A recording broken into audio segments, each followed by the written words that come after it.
Maema usephenduka umdlalo wakamuva ukuvuma ukuthi iqembu leMamelodi Sundowns selithuthukile ngaphansi kobuholi bukaManqoba Mngqithi.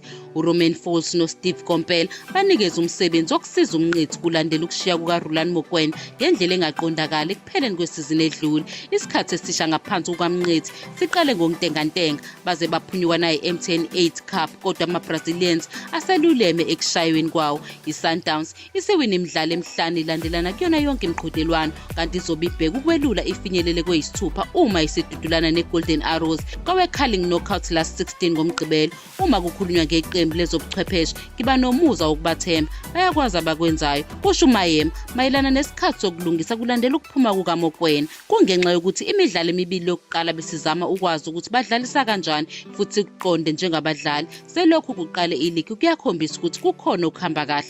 Zisekhona izinto ezisobala ukuthi umqeqeshi uRhuluani uhambile futhi akayena uMngqithi, kodwa umehluko indlela afuna senze ngayo izinto, futhi kuyahlangana kancane kancane. Ukuguquka kwefomu kuhamba ibanga elide ekuthuliseni abagxeki bokuqala. uMaema kazange amangale ngokubhekisiswa kweqembu ngemuva kokuhlulwa kulandelana iStellenbosch FC kowandulelo wamanqamu emqhudelwaneni we-MTN 8.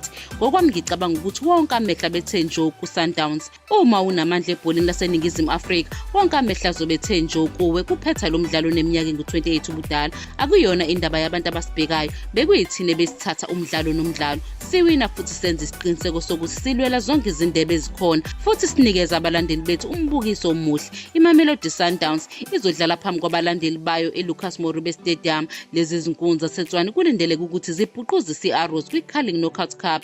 Iqembu eliqinile lamaSandawana lizobe linethemba lokugwema obunye ubuhlungu benhliziyo ngemuva kokukhishwa emzukusaneni wokuqala walo mqhudelwano yi-TS Galaxy ngesizini edlule.